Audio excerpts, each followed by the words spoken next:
Hello दोस्तों, रियाज motivation channel पे आपका स्वागत है। आज हम लोग रिप्रोडक्शन इन ऑर्गेनिज्म का लेक्चर्स नंबर 3 करेंगे।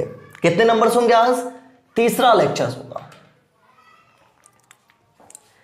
लेक्चर शुरू करने से पहले हम उम्मीद करते हैं कि आप लोग सेफ होंगे, क्योंकि कोविड का केस काफी बढ़ रही है। तो प्लीज आप भी सेफ रहिए और घर वालों को भी सेफ रखिए।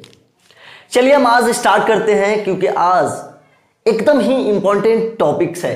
क्योंकि नीट में काफी बार इस टॉपिक से क्वेश्चंस पूछा गया है, और जो बोर्ड एग्जाम होते हैं, सीबीएसई के एग्जाम होते हैं, इनमें भी ये क्वेश्चंस पूछे जाते हैं। हमने इससे पहले लाइफ स्पेन के बारे में पढ़ा था कि आखिर ये लाइफ स्पेन होता क्या है। तो एक बार रिकॉल करवा देता हूं कि डेट ऑफ बर्थ से लेकर जो नेचुरल डेथ के बीच का टाइम इंटरवल होता है, उसको हम लोग लाइफ स्पेन कहते हैं। और जो पॉइंट याद रखने वाली बात ये थी कि जो लाइफ स्पेन होती है वो ऑर्गेनिज्म के साइज पे डिपेंड नहीं करती है। मैंने इसको पहले ही डिस्क्राइब कर चुका हूं। और सेक्सुअल रिप्रोडक्शंस के बारे में मैंने भी पहले बोल दिया, और असेक्सुअल रिप्रोडक्शंस के बारे में कुछ बातें मैंने बताई थी। ये जो पार्थेनोजेनेसिस है आज की टॉपिक, वो असेक्सुअल रिप्रोडक्शंस के टाइप है। किसके टाइप है? असेक्सुअल रिप्रोडक्शन की ये टाइप है। आइए हम बात करते हैं पार्थेनोजेनेसिस के बारे में। सबसे पहली बात, ये पार्थेनोजेनेसिस होता क्या है? Formations of organism with unfertilised gamete. अब ये बात हुई कैसे? देखो, वैसे ऑर्गेनिज्म जो कि गैमीट से तो बनेगा ही, लेकिन वो गैमीट्स दो गैमीट से फ्यूज नहीं होगा। सपोज करो मैं आगे डिस्क्राइब करूंगा इसको। सबसे बड़ी बात, डिफिनीशन को आपको याद रखना है कि formation of organism with unfertilised gamete is called parthenogenesis. तो पार्थेनोजेनेसिस होता क्या है? वो ऑर्गेनिज्म जो विदाउट फर्टिलाइज्ड गैमीट से प्रोड्यूस होता हो, वैसे ऑर्गेनिज्म को हम लोग कहते हैं, वो जो प्रक्रिया है, वो जो फिनोमेनन है, उसको हम लोग कहते हैं पार्थेनोजेनेसिस कहते हैं। आइए हम एग्जाम्पल्स के साथ, जो पार्थेनोजेनेसिस का जो एग्जाम्पल्स है उनमें जो सबसे पहले आती है वो हनी भी आते हैं। और इनके किस तरीके से विदाउट गैमीट तो बनता ही है, लेकिन गैमीट का फ्यूजन नहीं होता है, फिर भी ऑफ स्प्रिंग प्रोड्यूस होती है। चलिए हम बात करते हैं। देखिए ये हनी भी है। क्या है? ये हनी भी है। हनी बी में हम लोग जानते हैं कि 3 टाइप्स होते हैं। पहले क्या होते हैं? क्यून होते हैं, दूसरा वर्कर होता है, और जो तीसरा होता है वो हमारा ड्रोन होता है। अब बात को समझो। ये जो क्यून होती है, इनका काम क्या होता है? इनका काम ये होता है कि ये ऑफ स्प्रिंग को प्रोड्यूस करती है, ये बच्चे देती है। बस ये इसका काम ही है, बस बच्चा देना। अब बात को समझो। तुम ये कहोगे कि अरे वाह, ये तो मतलब बच्चे पैदा करते हैं। उसके बाद जो वर्कर होता है, मेन काम यहां पे वर्कर का होता है। वर्कर का काम यहां पे होता है नेक्टर से जो भी जूस वगैरह जो काम होता है, फील्ड वर्क होता है, वो वर्कर का काम होता है। नाम से ही पता चल रहा वर्कर। आप देखते होंगे कि जहां भी कोई भी काम होता है तो वर्कर का ज्यादा वैल्यू होता है। अभी आप कोविड के केस में आप महाराष्ट्र में या फिर दिल्ली में आप देख रहे होंगे कि वर्कर्स लोग रिटर्न्स टू होम आ रहे हैं। तो होगा क्या? जो माया नगरी है उन सब का काम डिस्टर्ब होगा, बिकॉज वर्कर के बिना कुछ नहीं होता है। इसलिए हमें वर्कर का रिस्पेक्ट करना चाहिए, उनको नई जगह देना चाहिए था, उनको प्रॉपर उसका ख्याल रखकर वर्कर को लौटाना नहीं चाहिए था। आज उन लोग को काम नहीं मिल रहा है, जिसके कारण वो रिटर्न हो रहे हैं। तो देखो, सारा का सारा जो काम डिपेंड होता है वो वर्कर पे डिपेंड होता है। जो क्यून होती है और जो वर्कर होती है, ये दोनों फीमेल होती है। क्या होती है बेटा? फीमेल होती है। और जो ड्रोन होता है वो मेल होता है। अब जब ये क्यून मैच्योर हो जाती है, तो ये फ्लाइट करती है। फ्लाइट किस चीज के लिए करती है? और ये फ्लाइट को क्या बोलते हैं हम लोग? नुक्टियल फ्लाइट कहते हैं। ये रिप्रोडक्शन के लिए फ्लाइट करती है।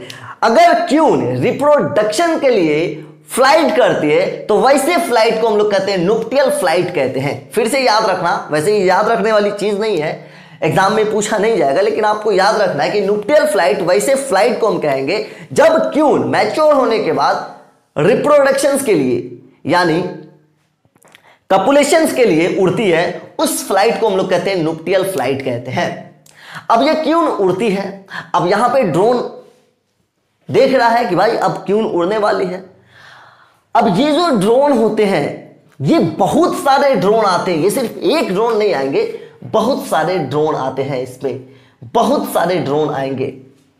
अब देखो, इससे पहले मैं एक बात बता दूं कि जो हनी बी होते हैं वो कहां रहते हैं? एक कॉलोनी में रहते हैं। तो जो वर्कर बी होते हैं वो एक प्रकार के कॉलोनी में, सारे का सारी क्यून एक कॉलोनी में रहते हैं। तो जब ये क्यून उड़ती है, नुक्टियल फ्लाइट करती है, तो बहुत सारे ड्रोन उसके पास जाती है, बहुत सारे क्यून इसके पास जो ड्रोन होते हैं, बहुत सारे ड्रोन क्यून के पास जाते हैं। अब होता क्या है, ये क्यून जो होती है ना, बस जो कॉपुलेशंस के लिए सिर्फ और सिर्फ एक ड्रोन ही जा पाता है। इससे पहले तो आप सोच रहे थे अरे वाह, ड्रोन का काम है सिर्फ कॉपुलेशंस करना, इनका तो मजे हैं, लेकिन इसका मजे नहीं है। होता क्या है, ये जो बहुत सारा ड्रोन गया था, इनमें से सिर्फ और सिर्फ एक ही जो ड्रोन था वो कॉपुलेशंस में भाग लेगा। बाकी ड्रोन थका मारा अपने कॉलोनी में जाएगा तो, लेकिन इसको जो वर्कर भी होगा कॉलोनी में जाने नहीं देगा। जो वर्कर भी है वो इस बचे हुए ड्रोन को वापस नहीं जाने देता है। अब जब वापस इस कॉलोनी में नहीं जाने देगा तो इसको फीड यानी कि खाना, भोजन, फूड कैसे मिलेगा? फीड करने के लिए कुछ मिलेगा नहीं, तो बचा हुआ ड्रोन मारा जाता है। बचा हुआ ड्रोन क्या करता है? मारा जाता है। इतना ही नहीं, जो एकदम फुर्ती के साथ, जो एकदम ताकत के साथ उड़ा था, जो किंग ड्रोन था, इसको हम फिलहाल किंग ड्रोन कहते हैं, इसको हम लोग फिलहाल ये जो पहुंच गया था इसको हम लोग किंग ड्रोन कहते हैं। ये भी बेचारा जब कॉपुलेशंस कर लेता है और जब अपना स्पर्म को क्यून के अंदर इजेक्ट कर देता है, उसके बाद ये क्यून उसको एक धक्का देती है। जो क्यून होती है उस किंग ड्रोन को भी धक्का देती है, जिस धक्का के कारण वो भी मारा जाता है। तो समझ में आया, यहां भी ड्रोन की कोई औकात नहीं है, बस अपने स्पर्म को क्यून के अंदर इजेक्ट करता है और फिर वो चला जाता है। अब बात को समझिए, होता क्या है, ये तो क्यून है, तो इसके अंदर अपना भी एग होगा।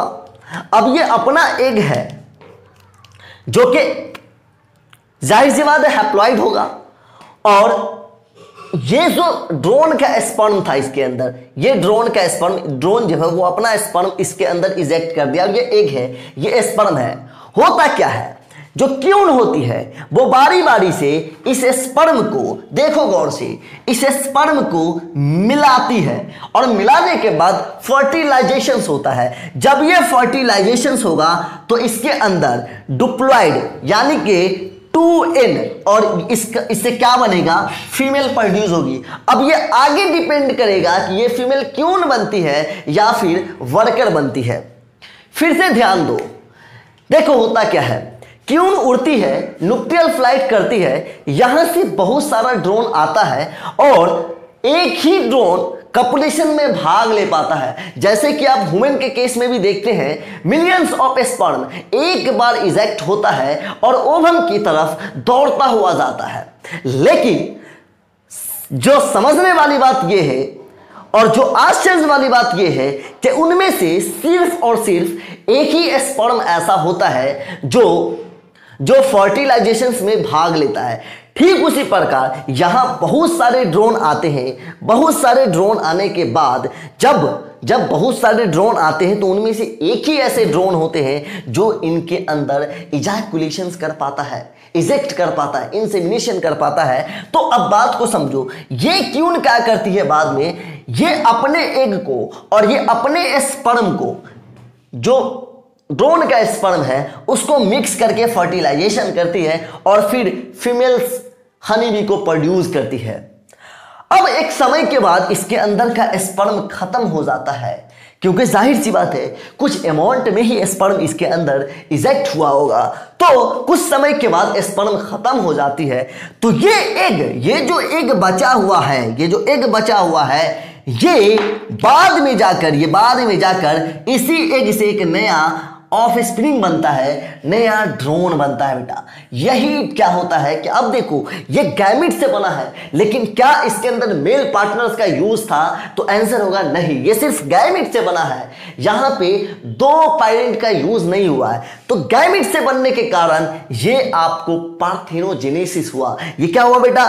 पार्थेनोजेनेसिस हुआ। तो पार्थेनोजेनेसिस के कॉन्सेप्ट को आपको अच्छी तरीके से याद होना चाहिए। अब एग्जाम में क्वेश्चन पूछता है कि पार्थेनोजेनेसिस के एग्जाम्पल क्या है, तो आपको बहुत ही अच्छी तरीके से याद रखना होगा कि हनी बी, टर्की और उसके बाद सर्टेन लिजार्ड, ये क्या है? ये आपको पार्थेनोजेनेसिस का एग्जाम्पल है।